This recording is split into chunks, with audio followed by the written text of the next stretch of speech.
Mr. Chairman, in New York's capital region, the Albany Nanotech Complex is set to house some of our nation's most advanced electronics research, development, and manufacturing in particular fields like wafer processing, manufacturing, and lithography tools. Today's annual threat assessment points out that China currently lags behind the U.S. in developing the most advanced chips, giving them cause to steal our technology, which we've seen them do over and over.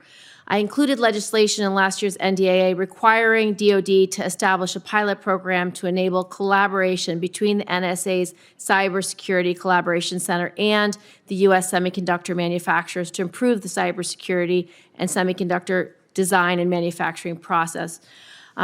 General Hall, how is the NSA working with the FBI to create safeguards against espionage and cyber attacks at leading public research facilities and at semiconductor manufacturers? Senator, thank you for the question. So in terms of how we think about the China cyber threat, it is clear that they are going to be relentless to intend to steal intellectual property. And so from our perspective, part of what NSA is really focused on doing is illuminating that threat.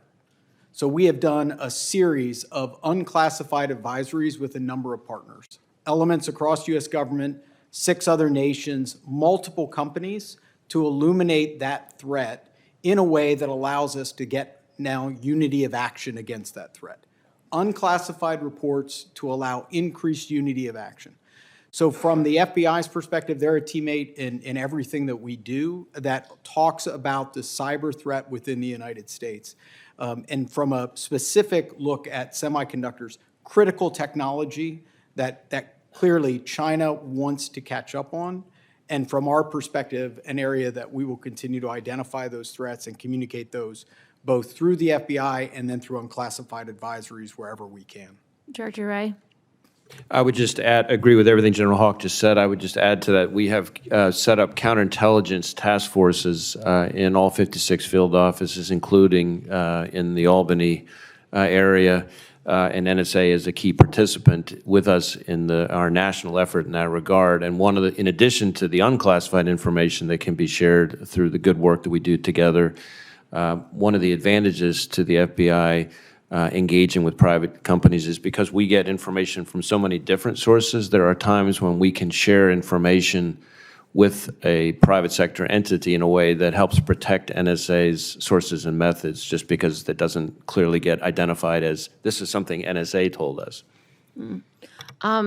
Research from the Center for Countering Digital Hate found that the leading AI image generators create election disinformation in 41% of cases in which they are prompted, including images that could support false claims about candidates or election fraud in spite of controls we've been told have been put in place. This is for the entire panel. Have any of you seen foreign adversaries with intent to use generative AI, either images, videos, audio, to deceive American voters? What are we relying on to advise the public when this inauthentic content appears? Director Wray, you can start. Well, I want to think about what I could say here. I mean, certainly AI is something that all of our most significant adversaries are taking a hard look at to enhance their efforts. We have seen AI used in a variety of settings. Whether it's been used specifically to target voters, I'm not sure that I could say that, but we are actively concerned about that as the latest wrinkle in a long-standing effort to engage in information warfare. Director Burns. Yeah, I mean, another example is we've seen evidence that Al-Qaeda in the Arabian Peninsula has used AI to generate videos aimed at inspiring lone wolf attacks as a result of the Gaza conflict as well. Director Haynes. Yeah, I think another example is Russia deploying AI tools in the context of their influence efforts in Ukraine. And there we've seen, for example, I think it was in March 2022, there was a deep fake of the Ukrainian president, Zelensky, asking Ukrainians to lay down their arms, and ultimately had to be actually countered by President Zelensky in order to address it. Did we give them the information or capability to do that quickly? The Ukrainians? Yes, we worked with them on that. General Hawk. So in terms of how we're thinking about AI security, NSA established an AI security center Part of that is to be able to generate and communicate to anyone that is building a model in the United States from an AI perspective, what are those threats? And what are the security mechanisms to ensure that to avoid misuse of those models? We're also using the AI Security Center for how we apply all of the ethical and safety standards of how the department will leverage AI. But really, the last component would be, how do we communicate to those companies the threats that they will have of their technology and how it will be employed? So, go ahead.